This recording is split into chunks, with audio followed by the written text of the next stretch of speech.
Today, we explore the life of a man who rose from humble beginnings to become one of the most respected actors and directors of all time. Improve your English while discovering the powerful journey of a Hollywood icon.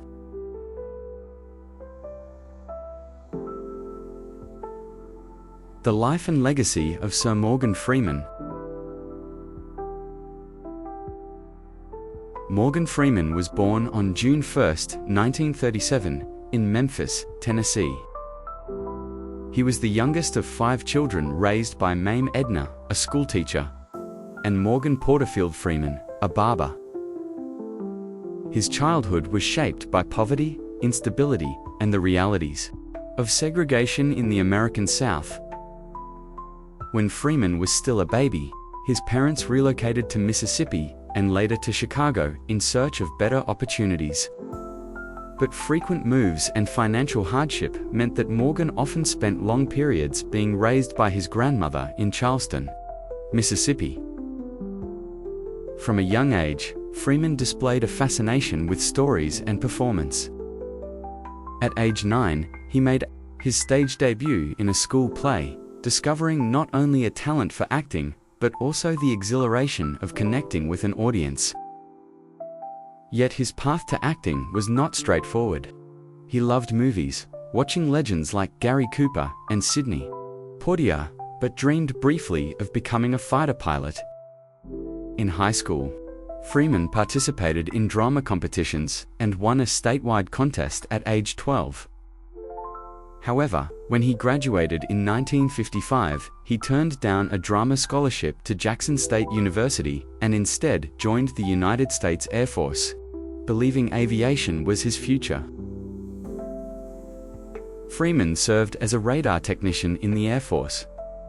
Initially, he hoped to fly, but once he saw the harsh realities of combat aviation, he realized his romantic vision of being a fighter pilot didn't match reality.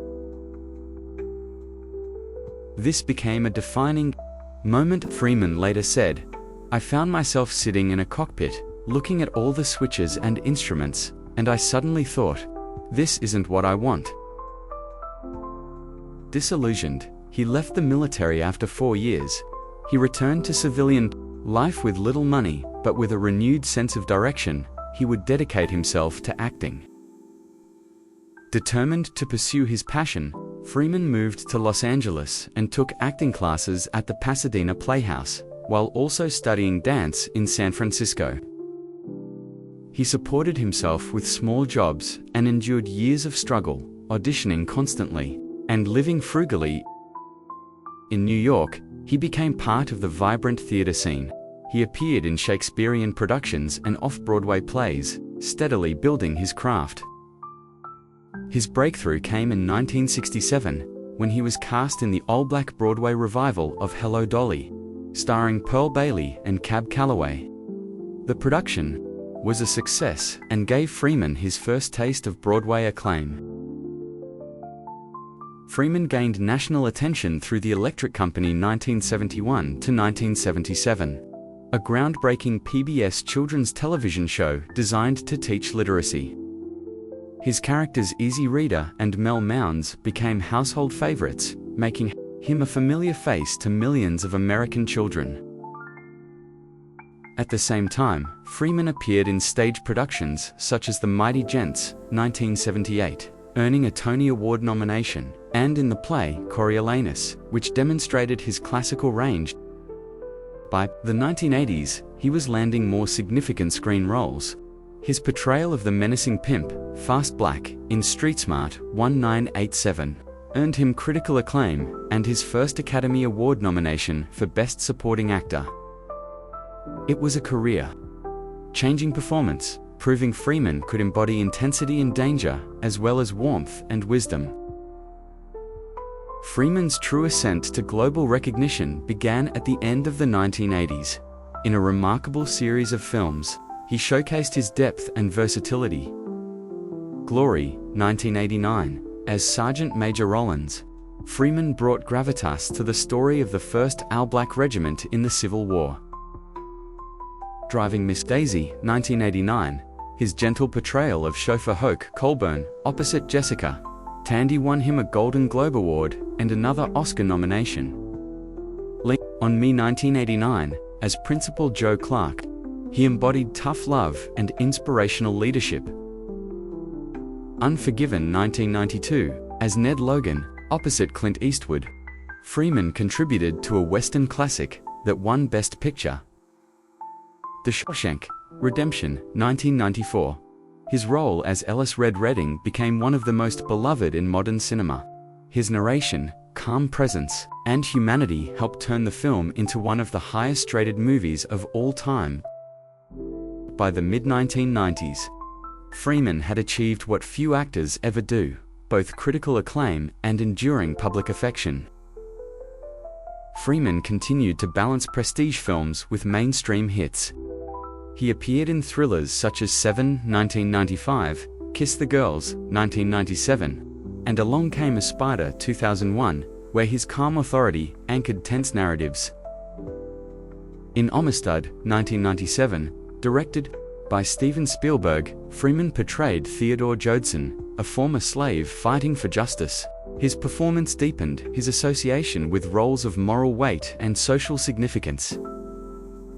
In 1993, he also directed his first and only feature film, Bofba, a political drama about apartheid in South Africa. Though not a commercial success, it demonstrated his ambition to tell socially relevant stories. By the early 2000s, Freeman was a revered veteran, his presence elevating any film he joined. After decades of nominations, Freeman finally won the Academy Award for Best Supporting Actor for Million Dollar Baby, 2004. Playing Eddie Scrap Dupree, a retired boxer and gym caretaker. His quiet dignity and emotional depth won universal acclaim. He then entered the blockbuster era, playing Lucius Fox in Christopher Nolan's Batman trilogy, Batman Begins, The Dark Knight, The Dark Knight Rises. He also starred in family-friendly hits like Bruce Almighty, 2003, and its sequel, Evan Almighty, 2007, as none other than God, a role audiences felt was tailor-made for him. His voice, already iconic, became a cultural symbol. He narrated the documentary March of the Penguins 2005, which won the Academy Award for Best Documentary, and lent his narration to countless projects, solidifying his status as the voice of God. Freeman's life was not without hardship. In 2008, he was in a devastating car accident in Mississippi. Though he survived, he sustained nerve damage in his left hand, which never fully healed. He adapted by often keeping the hand gloved or resting it subtly during performances. His personal life included divorces and complex family relationships. Yet Freeman rarely allowed personal struggles to overshadow his public persona. His resilience, calm demeanor, and philosophy of acceptance became defining traits. Well into his 80s, Freeman remained active and in demand. He appeared in action franchises like Olympus Has Fallen 2013 and its sequels, often portraying figures of leadership and authority. He also continued to delight audiences with comedic appearances, such as in Coming to America 2021. Off-screen, Freeman devoted himself to causes he cared about.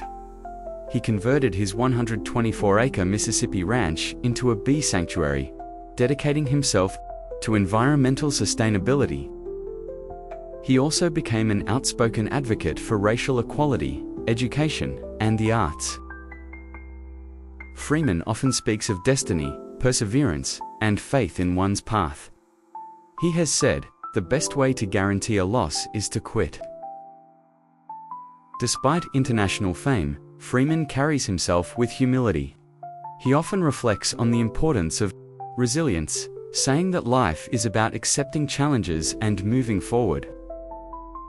His deep, measured voice has become a metaphor for wisdom itself, a voice that reassures, inspires, and commands respect. Over more than 6 decades, Freeman has amassed an extraordinary list of honors. Academy Award for Best Supporting Actor, $1 Million Baby. 2004. Golden Globe Award for Best Actor, Driving Miss Daisy. 1989. Screen Actors Guild Award, Kennedy Center Honors, 2008. AFI Lifetime Achievement Award, 2011. National Medal of Arts, 2016. Dozens of critics, awards, and honorary doctorates from universities worldwide. In addition, his voice work has earned him Emmy Awards, and his name has become synonymous with narration itself. Sir Morgan Freeman stands as one of the most enduring and respected actors in cinematic history. His journey, from poverty in Mississippi, through military service, to the heights of Hollywood, embodies resilience, discipline, and unwavering belief in one's calling. More than his awards or iconic roles, Freeman's legacy is his ability to embody humanity itself. Whether playing a prisoner in Shawshank Redemption, a weary boxer in $1 Million Baby, or God in Bruce Almighty, he projects dignity, humility, and wisdom. He has inspired generations of actors and audiences alike. His voice has narrated the wonders of nature, the struggles of history, and the possibilities of the human spirit. And as Freeman himself once said, "If you want to see a miracle, be the miracle."